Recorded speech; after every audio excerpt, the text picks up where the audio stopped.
light years. The Goons. Andy is on a trip. Who knows where he is? So, I was trying to think about what we could do this episode, and I may have lost a bet last spring, and that bet may have involved a podcast appearance, and I may have been kicking the can down the road trying to avoid it for a extended period of time. But you know what? I'm a man of my word. I'm going to pay my debt. So I'm bringing on maybe Warriors villain number one if you're on Twitter. No. MGrads, my man. How you doing? Oh, man, I love that intro. How you doing, brother? How are you doing today? I'm good. So I want to give people the background here. We made a bet on the Warriors-Lakers playoff series. Yes, we did. Warriors win, you're going to have to run a bunch of light years propaganda on social media. And since they lost, I said I would invite you on the podcast and let the Warrior fans see that you are not actually as terrifying as you appear online. Yeah, I honestly didn't think that I would ever be on this podcast, to be honest with you. I didn't think that. I mean, I just was shocked that it was a sweep, let alone. Whoa, it was not a sorry, sweep. Yeah, no, I know. 6 games. Relax. Oh, huh? 6 games. I know. I know. I like to say sweep. But no, it was shocking, to say the least. That's all I gotta say. I was ready for propaganda. I don't want to spend like 30 minutes reliving that series, but like why? Because you told me that at the time. You told me you didn't think they'd win, but you wanted the bet just for fuck's sake. Why did you not think that the Lakers were going to win that series?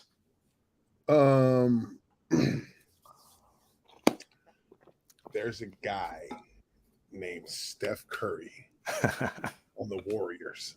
That's kind of good. I mean, I don't know. I just thought that Wiggins and Clay and Steph would be,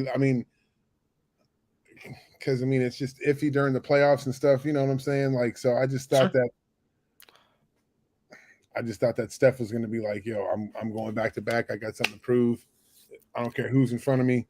And then I was very shocked.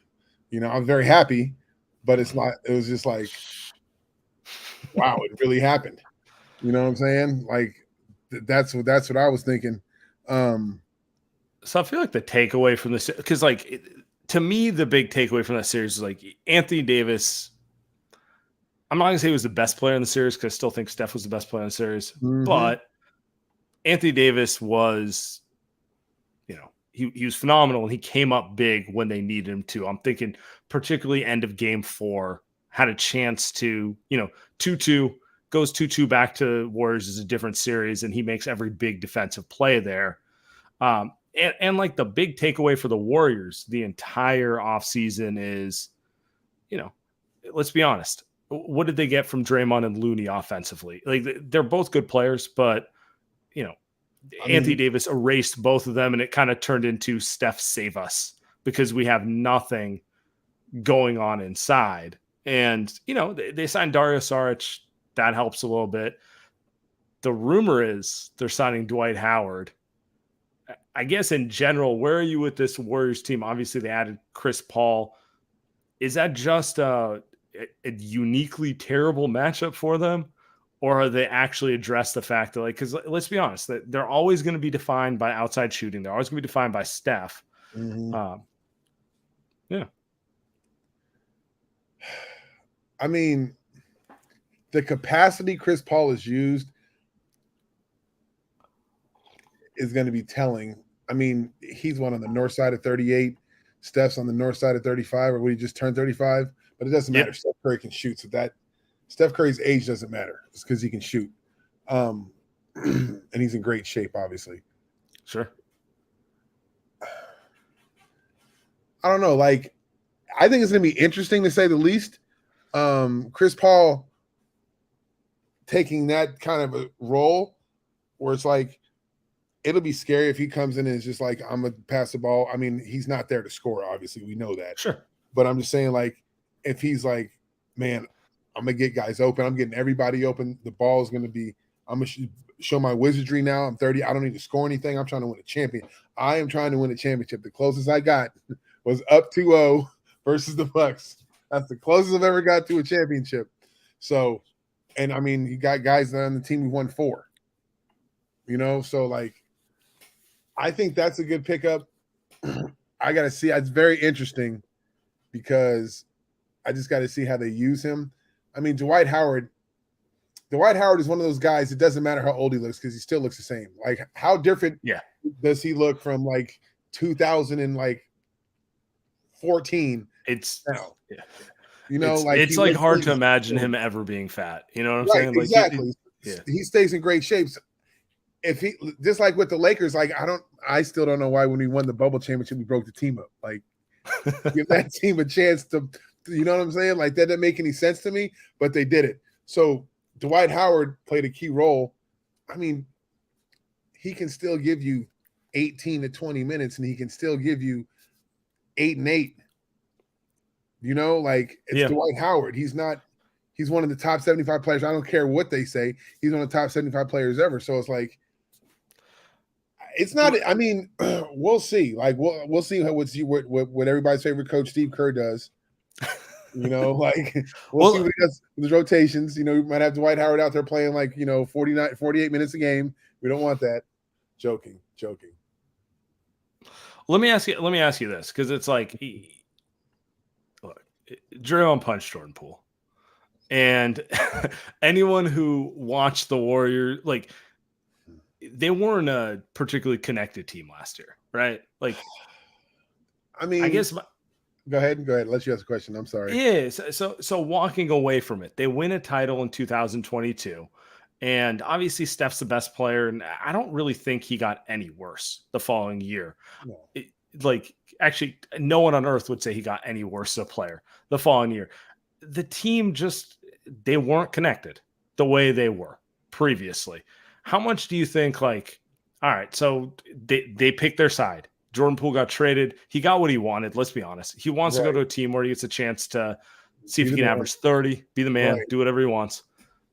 They bring in a bunch of vets who, in theory, are a little more comfortable. Like Chris Paul has nothing to prove individually at this stage of his career, right?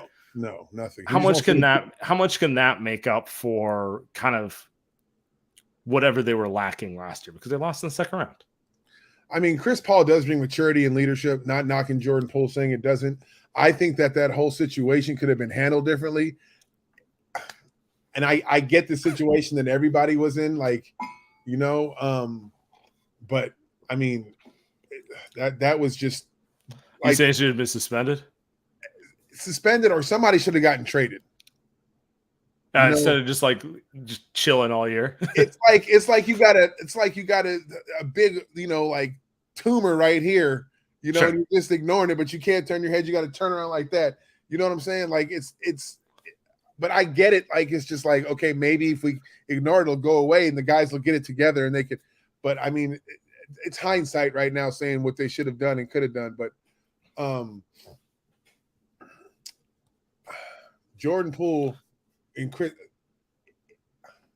it's like a trade of youth and inexperience and like streaking the opposite way, going crazy for like maturity and leadership, veteran leadership on and off the court. Draymond would never, ever raise a fist to Chris Paul. If Chris Paul and him Chris Paul starts barking, Draymond's gonna start barking. They'll never fight. Mutual respect. Sure. So I think that it's going to be a much more like veteran savvy team, like the old school Spurs. Sure. Like when Tim Duncan and Malik and David Robinson and all those guys and Sean Elliott and all those guys are on the team, was like, these dudes are here for business. There's like, like the young guys like knew their place. So I just think that's what it's going to be with Chris Paul coming. Well, do we all know Dwight Howard is goofy, but I mean, he's still a goofy vet. So he knows when and when not to be, so I mean, I think that, I don't know, like, if Chris Paul is played right and the majority of his minutes are coming in the playoffs, it could be scary because everybody knows in the matchup, like the matchups, what it's going to be. So I don't know. Like, you got Steph Curry and Chris Paul, two of the greatest and arguably the greatest at their position on the same team. It doesn't matter. Like Chris Paul's not 30-year-old Chris Paul, but he's also not like completely washed. Yes, he's fallen off a few, but he's 38, about to be 39 years old. Been in the NBA 20 years, right? This is year 20 for him. He's a year after LeBron, I think. So it's like, I mean, or 18, whatever. He's way north of 15 years. So I'm just saying, like, but he's a vet, and his diet and everything is completely different. I think we'll see. I don't think it's gonna be a horrible pickup where like they're not gonna win because it's still Chris Paul. Like he can give you like top level. He can probably give you like 12 to 15 minutes of top play. Out of like if he depends on how many minutes he plays. I'm thinking 25 a game. Oh no. Okay, a week maybe. A week. A game. I'm talking about, okay, at that 25, he can give you 12 to 15 of like Chris Paul minutes. Like, oh yeah. Okay, yeah. There we go. Lock in. Definitely 8. Let me lock in and give you this. And I would want that to be in the fourth quarter. You know what I'm saying? I wouldn't want him to come in and go ham in the third, and in early stages. I mean, he's gonna play the 12 to 15 minutes. Steph's on the bench, and then I don't know, maybe 5 to 10 minutes with the two of them together. Does he? Who starts this year? Talk to me. I think he's coming off the bench. I think they're playing it like you like.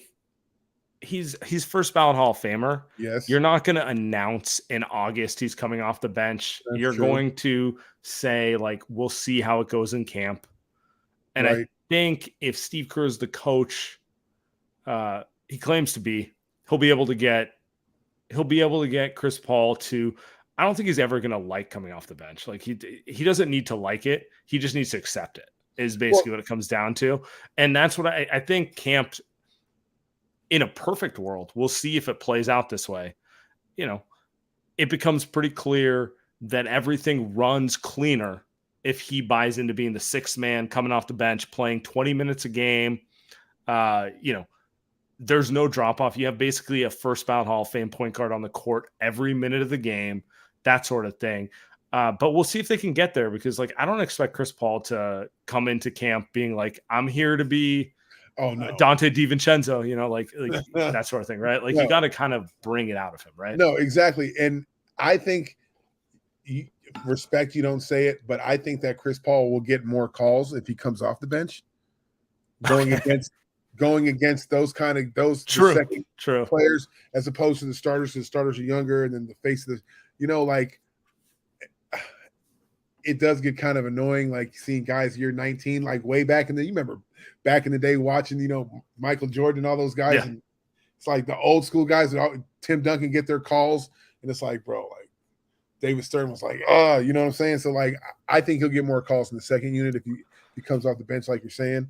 I also think he'll probably like these are my minutes. I get to run the show instead of I have to fit into Steph, Draymond, Clay offense. And like, if he's playing with next to those guys, like he's kind of asked to be like Andre Iguodala, which is like move the ball and take a shot when you're wide open. Right. Which like, he wants to play with the ball. He wants to be the fulcrum of whenever he's out there. So yeah, 100%. But I think the ball's going to move a lot more now. It has to, or it's like, true.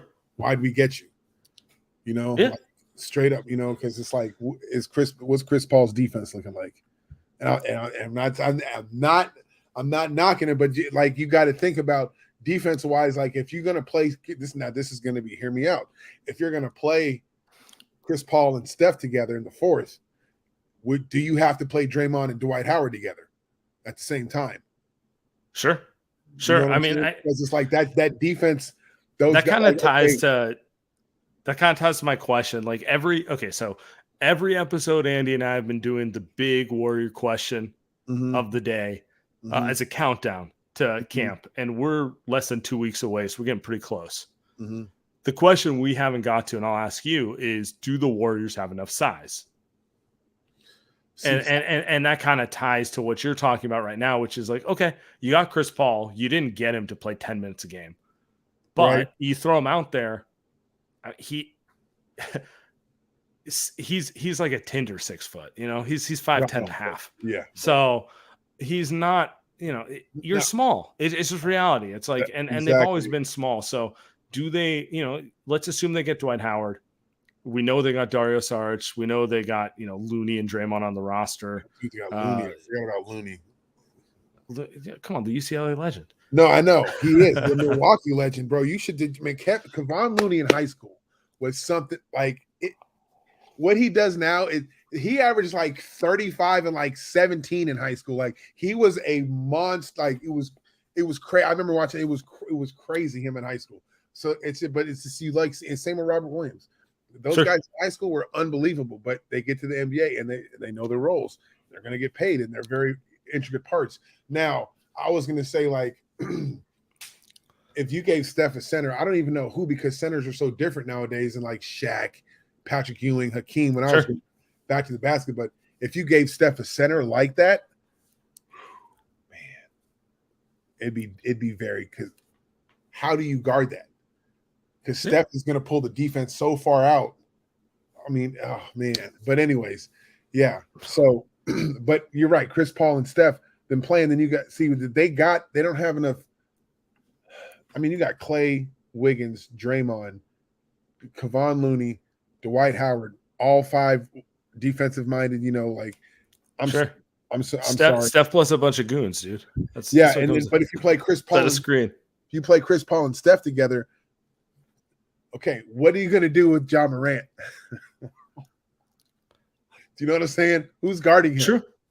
And I'm not, and it's not but it's like, come on, they're not the greatest defenders, and they're I mean, you got GP2 off the bench, you got Wiggins, but to your point, if I'm putting GP2 out there, one of Chris Paul and Steph is sitting, right, and it's not Steph. So, no. So I mean, they do have. I guess when I look at the Warrior roster, they have a lot of options. It's a question of if they come together, because like inevitably, to your point, if you're playing the Grizzlies and you want to play Gary Payton II more because he's your best, he's your best defender on ball, right? One of Chris Paul is going to have to accept the fact that he's going to play a few less minutes that series. And is he ready to go there? And, you can look at the Warriors the last 2 years. 2 years ago, everyone was bought in, and Jordan Poole accepted that certain series he played less minutes.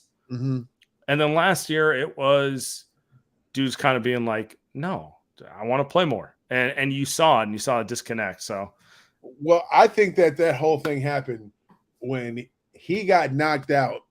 Sure. He knew he couldn't get knocked out again, and he knew he could act a certain way, but he wasn't going to try Steph, because you saw the times Draymond tried to interact with him, and he was just like, man, get away from me. And it's just like, to your point, they should have just called it what it was and made the trade 6 months earlier than they did. No, I know. I mean, that was like, I wouldn't say Kobe and Shaq, because Kobe and Shaq were just two, polarizing figures, but it was in the sense of that distracting, but it wasn't Kobe and Shaq. So like Kobe and Shaq, you kind of had to ignore it because it was Kobe and Shaq, but with them, it's like, you can tell, and the tension, and it's just like, I think if that didn't, I'm not blaming Draymond. Okay. But I think if that something like that didn't happen, the Warrior season would have been different. That's why this season is going to be interesting, because I know Steph and Clay are going, crazy. And then, I mean, Wiggins doesn't get talked about enough, his performance in the finals against Jason Tatum. But, that was amazing. A great defensive performance. Like Wiggins was, man. No, he's the perfect wing for this team, because it's hard to find a guy who can do what he does, but also just like kind of is comfortable just filling in, like not demanding the ball if it's not, if it's not a moment for him. Right. But Sam, let me, you want to talk about high school. Okay. Andrew Wiggins in high school is one of the greatest high school players to ever play. Like the stuff I was there, I was a witness. I seen it. Like one of the greatest. Like he was doing stuff like you just never seen before. Like better high school player, Andrew Wiggins or Baron Davis. I mean, see, that's what we call transition. Nah. great, very great transition. See, okay, Baron Davis. See, okay, let me tell you about BD. I grew up with BD. Like we grew up literally since we were 9 years old. Like knew him. Like I played on the Inglewood Redskins. He played in the Inglewood Sentinels football. Pop Warner, the same park. Like I've known Baron forever. Jason Hart was my quarterback. As a matter of fact, that's how crazy and small LA used to be. In 7th grade. So Baron, right? Baron was like 5. Baron was like 5. When we were in 6th grade, Baron was probably like 5'5", 5'4", right? Okay. And late bloomer? No, late grower. No. Baron late grower. There we go. No, okay, got Baron was 9 years old playing with 14-year-olds. Cases. Okay. Like Baron was always we walked in the gym. I remember when we played my brother. My brother was 2 years older than me. We walked in the gym and my brother was playing and Baron was the point guard on the other team. And everybody's like, Marcus, you know that Baron, that point guard is your age? He was probably like 4'10", playing against my brother. My brother at the time was about like 6'2", and was just killing. Like Baron Davis is a legend. Like we went to Nike camp together. Okay, Baron and I went to Nike camp. We're going into our junior year of high school. Right, I hadn't seen him in a long time. So check it out.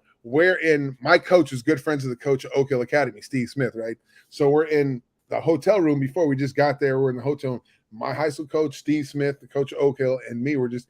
And my coach is reading the names. He's like, let me read the roster. And he goes through and he's like, man, I tell you, the names of these kids these days. Baron Davis. Who's Baron? I'm like, whoa. I'm like, wait a minute. We got Baron Davis? He's like, yeah. And then Steve Smith like kind of like wait a minute. This kid got really excited about Baron Davis. I was like, man, I told him like, yo, we gonna win it all. Steve Smith's like looking like, So we get to the camp, right? First day. Me, Baron, and Leon, another dude from LA, were all on the second team, right? Okay. They started whatever. The first game we played, California All-Stars, Pat Barrett, like all the guys, Chris Burgess, Shea Cotton, Illusionman Man, Ortiz Jenkins, Danny Walker, like everybody was on that team, right? They blew us out. We won every single game, made it to the final championship, played them, we lost by 3. Baron and Mike Bibby was on the team. The championship game, Baron Davis versus Mike Bibby. This is before we had YouTube, all that stuff. Some local channel has it in Indiana. Baron Davis versus Mike Bibby, right? Baron was probably, this is our junior year. Baron probably came to the camp. He's probably like 5'10", like 130, right? Him and Mike Bibby. That was probably the greatest matchup of 2 point guards I've ever seen. They were going, it was some of the best, like it was unbelievable basketball the two were playing against each other, right? And after the camp, Steve Smith is just begging Baron, well, if you come to Oak Hill, you'll be one of the greatest players ever. Like, please. But see, Baron went to Crossroads, and people think Baron went to Crossroads. Baron went to Crossroads in like 5th grade because he was so smart. People don't understand that about Baron. He'll never tell you that. He's probably gonna get mad at me for saying this because he's gonna hear it. Baron is like always been like 8.0 GPA student. I think he went to UCLA on an academic scholarship. I don't even think he went on an athletic scholarship. That's why he went to Crossroads. I already said that, but like brilliant. So he's like, nah, I'm not leaving LA. Like I grew up, he went to school with Kate Hudson, like a gang of people. So we come back the next year for going into our senior year. Baron comes back, he's 6'2", 205. I'm like, oh, he's going pro. Like we always knew he was going pro, but then and that's when he came in and he destroyed. I feel like All-American. All that. I feel like everyone I know who's from LA plus 5 years in either directions talks about high school Baron Davis the way everyone in the Bay talks about high school Jason Kidd. Oh, dude. So the first basketball game I ever went to was a Jason Kidd Cal game. I was, I don't know, 8 years old, something like that. I didn't see him at St. Joseph's. Like I was too young, but like the legend had already been born. You know, he was supposed to be the next Magic, whatever. Like whatever. He's just going to settle for first ballot Hall of Fame, right? Oh, like, he's a great player, right? You know, that sort of thing, right? But exactly. Like Leon Poe might be the only other guy. Oh, bro. who had that kind of prep hype in the Bay. Anyway, anytime I talk to so anyone who's like from the Bay in my age range, like Jason Kidd is a thing, right? Like, man, he like people cared more about that than the Warriors, which, like, to be fair, given where the Warriors were at that time, it makes sense. He was the best. He was the best show in the area. He probably was better than half the Warrior players, other than Tim Hardaway. Right. I feel like everyone who's from LA talks about Barron that way with his high school career, and just kind of like, to me, I will remember him. We believe he's number 2 point guard to every Warrior fan behind Steph, because let's be fair. But I mean, come on. Yeah. The second thing I would say is I do wonder if the farther away we get away from his career, if people don't appreciate how good he was and how much, injuries might have cut short his career. Oh, yeah. Oh, dude. Barron was a legend growing up. Like, we used to go to his games. Like, his games would be packed with homies, because he was like little Magic Johnson. You know what I'm saying? And the older version of Barron at that time was Jacques Vaughn. You know what I'm saying? Yeah, it's crazy. Like, that's who we grew up watching, guys like that. Those are the 2 point guards, like in Southern California, whereas Jason Kidd, not at the time, but like the youth was Kansas, right? Yeah, and then high school was Jacques Vaughn. But anyways, Barron was so cold because he was like, I don't even like Magic Johnson. He just this little tiny thing out there. Nobody could stop him. Shooting threes, teeth were like half the size of his body. Like, it was crazy. And like, then he went to high school, he went to Crossroads, and he never left. So, I mean, the competition he was playing at Crossroads, like, come on, dude. Like, but still, like, you went to watch because he was that good, because then when he would stop playing at Crossroads and go to AAU, he's doing the same thing against the same guys, and the crazy thing about Nike camp is that our junior year, he had to pay to go out there. Like, he didn't get the invite. I got an invite. Okay. He didn't get an invite because there's so many California guys, and Pat Barrett had Nike on, like, he ran Nike in Southern California. He dictated who went, and Barron didn't play for him. He played for K-Swiss because he's a real one. So Pat Barrett dictated, and he didn't go. So, but there was empty spots. He got a call. They're like, you got to pay your way. That's how he wound up on my team. He wasn't supposed to be on my team. We had an extra spot. We got Baron Davis. We had 2 extra spots. We got Baron Davis and the homie Leon, and the rest is history. Like, but his legend is just it's crazy, But I had the pleasure of meeting Jason Kidd. I played for ARC, right? That's an AAU team that Jason Kidd played for, and he was the face of the program. So I remember Rich Goldberg flew him down to shoot the brochure, and I was like, I don't know how young I was. I didn't know who he was, but dude, Jason Kidd, man, he was doing 360 windmills. He was doing through the JR. He was doing that stuff in high school, but I hadn't have any video. There was no video of it. But yeah, so when I saw Jason Kidd, I was like, he was like, I was like, oh, okay. Like, they came down and he did a whole bunch of legit 6'4", which is huge for a guard at that point. I was a little kid at the time, so I'm just like, yo, and he went to Cal, and then what he did against Duke was just, oh my God.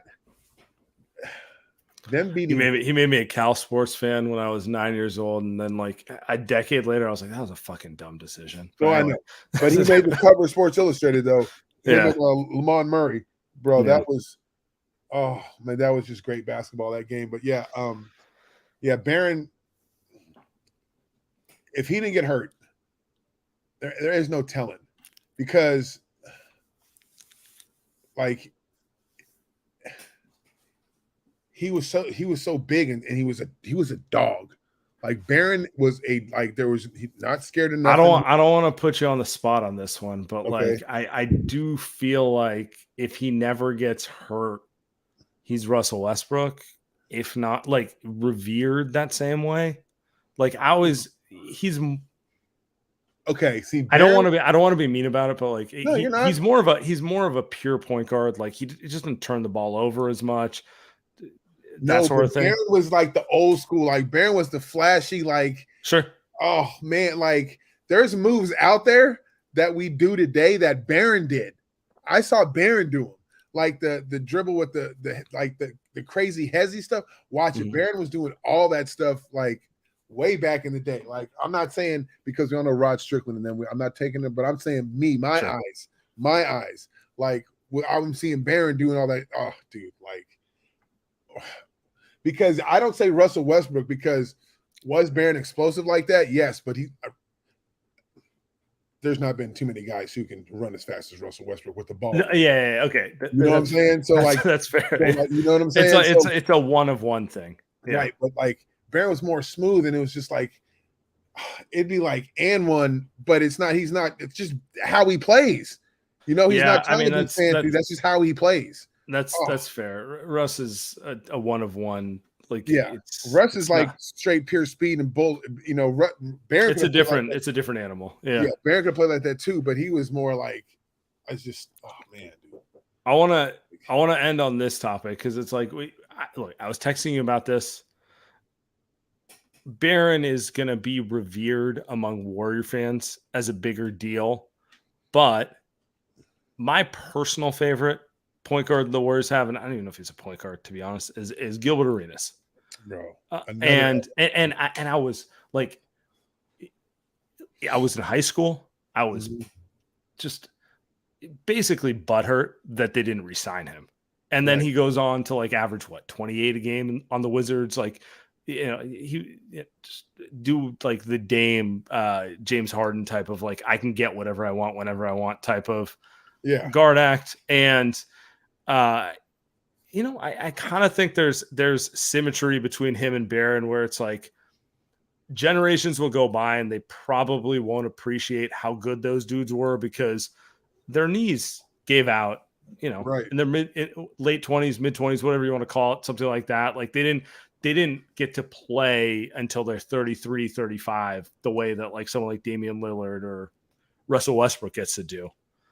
I want to ask you, you know, well, see, Gilbert's, sorry to cut you off, but Gilbert's another legend. Okay. Sure. What high school did you go to? I'm just a question. Like, what high school did you go to? I went to Akalani's up in the Bay. Okay. And it's like, that's a high school. Like, sure. Who was your famous basketball player at Akalani's? Non-existent. Exactly. Okay. So Gilbert went to a high school like that in LA. He went to Grant High School. Okay. Sure. When I tell you that is an absolute, like, when you think of basketball in the Valley back then, you think of like North Hollywood. You know, Grant High School is Sherman, Notre Dame, Harvard, Westlake.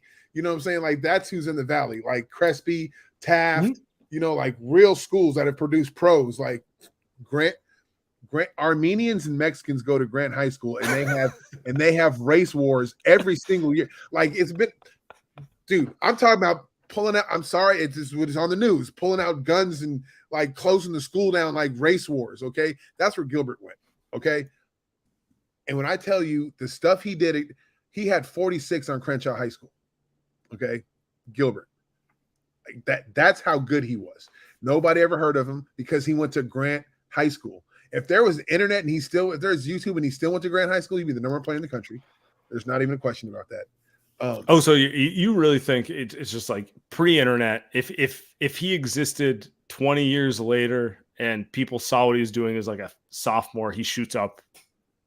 Oh, dude, Gilbert was so cold in high school. Like he was literally Teen Wolf. There you go. That's the only person I can compare him to because his team was so bad. He was literally Teen Wolf in high school, bro. I promise you.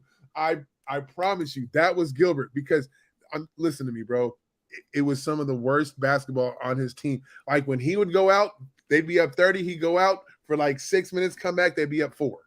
Okay, like that's how bad it was. So, I mean, yeah, dude. And what he did, then he went to Arizona, and then he left. They think he's gonna play like, and they had to change the rule because of him. Like, I think it's a pick your poison, right? It's like like pick a style. Who's thing, the right? coach? Like, who's the coach of the Warriors then? Was it Don Nelson?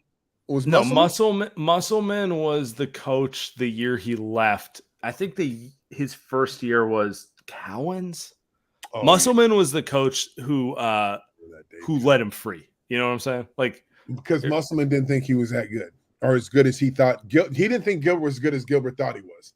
And it comes to find out Gilbert was as good. See, Gilbert's also another one of those guys who's very smart. But see, Gilbert's problem was he knew he was smarter than you. He knew he was the smartest guy in the room, in any room he walked in. Like Gilbert's another genius. Like he's another, him and Barrett, like very, very, like I'm not joking. I'm not putting extras on it.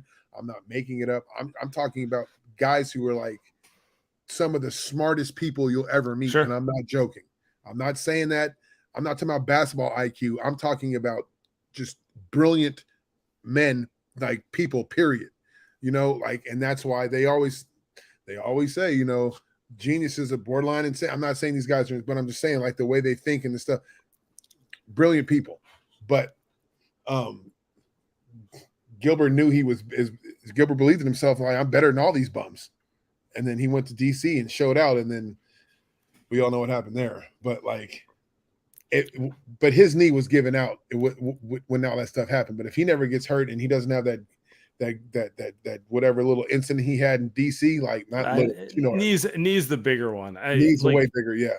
But see, Gilbert, dude, let me tell you another story about that. Okay, so Barron has this documentary, okay, called Road to the Rucker, okay. And I want him to put it out on Netflix because it is one of the greatest Cootie and Chike did it. This is like years ago, right? Cootie and Chike did it, right? Called Road to the Rucker. Okay, we took buses. It was dudes from LA, Kenny Bruner, D'Angelo Collins, like a gang of dudes from LA. We took the bus from LA and we went to LA to Chicago to Philly, and then we ended in New York. And we played in the tournament. And it was called Road to the Rucker. We went to Chicago, we practiced, and went to Philly, Hakeem Warwick, and we played basketball. Dude, it's the greatest It's amazing. Cootie and Chike did an amazing job. But check it out. So we go to New York to play in the Rucker. We played against Kareem Reed's team. We had Gilbert Arenas, J.R. Smith. Oh, God, who was the other? And BD came and played, but he wasn't supposed to. But it was Gilbert Arenas, J.R. Smith, and I forgot who was somebody else, right? But Gilbert is wearing Dickies shorts and untied shell toe Adidas. That's who he's sponsored by. And he's like, and he's like about to play. I'm like, Gilbert, where are your basketball shoes? He's like, oh no, fam, I'm wearing these. Like, are you gonna tie him up? He's like, no, I'm going out here just like this. I thought he was joking. Layup lines comes, he's really out there, like really dunking, and I'm like, yo, Gilbert, fam, come on, dog. Like you just got in the league, I'm like, you can't do this, bro. You really can't. But it was, bro. New York was blowing us out. Barron comes in second half. It's an amazing, and I keep on telling Barron, bro, please just put it out on Netflix. It was shot like, when did we do that? We shot it like 07, 08. And it was, dude, we had so much fun. And then the way Cootie and Chike shot it, it was just, bro, like it would be on Netflix and it would, oh dude, it would be number one. It's just a great documentary, but it's just the type of person Gilbert is. He was playing in Pradas. You know, I think that had something to do with his knee injury because like when he didn't get his contract, he's like, I'm just gonna play in whatever. He's playing in Dolce & Gabbana. He played in Dolce & Gabbana's. Like, come on, Gil. Like, what are you doing, man? Like, that's just the type of person Gilbert was, though.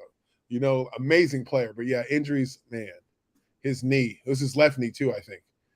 Like, yeah, dude. Great player, dude. Just amazing.